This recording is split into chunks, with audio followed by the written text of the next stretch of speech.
এক বেলা খাবারের আশায় সারিবদ্ধ হয়ে থাকছে একতরফা যুদ্ধে সর্বস্ব হারানো গাজাবাসী। লক্ষ্য একটাই, নিজের ও পরিবারের খাদ্য যোগান দেয়া। ফিলিস্তিন জুড়ে এমন চিত্র প্রতিদিনকার।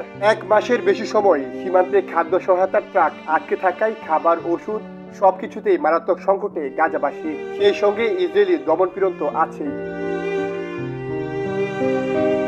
বুধবার ইসরায়েলি প্রতিরক্ষামন্ত্রী কাটস স্পষ্ট করে জানিয়ে দিয়েছেন, ইসরায়েল তার বস্ত্রনীতিতে এগিয়ে যাচ্ছে। সেটা হলো হামাসকে চাপে রাখার হাতিয়ার হিসেবে গাজায় সব ধরনের মানবিক সহায়তা সামগ্রী পুরোপুরি বন্ধ রাখা। খাদ্য সংকট ও সামরিক চাপকে গাজায় আটকে থাকা জিম্মি মুক্তি নিশ্চিত করার একমাত্র পথ হিসেবে উল্লেখ করেছেন প্রধানমন্ত্রী বেনিয়ামিন নেতানিয়াহু। তিনি বলেছেন, আমাদের জিম্মিদের মুক্তি দেওয়া না পর্যন্ত হামাসের উপর একের পর এক আঘাত করা হবে।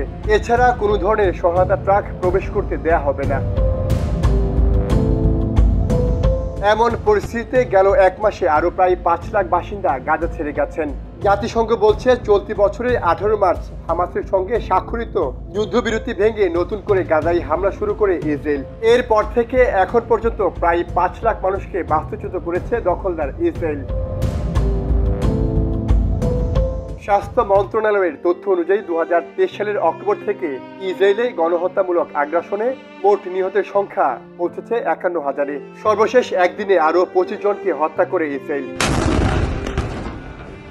সংঘাতের শুরু থেকে এ পর্যন্ত আহতের সংখ্যা বেড়ে 1.25 লাখে দাঁড়িয়েছে। সরকারি গণমাধ্যম অফিসের হালনাগাদ তথ্য বলছে, নিহতের প্রকৃত সংখ্যা 62,000 ছাড়িয়ে গেছে।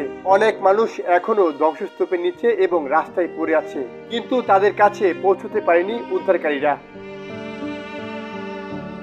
সাইমুল হক খান, সময়ের আলো।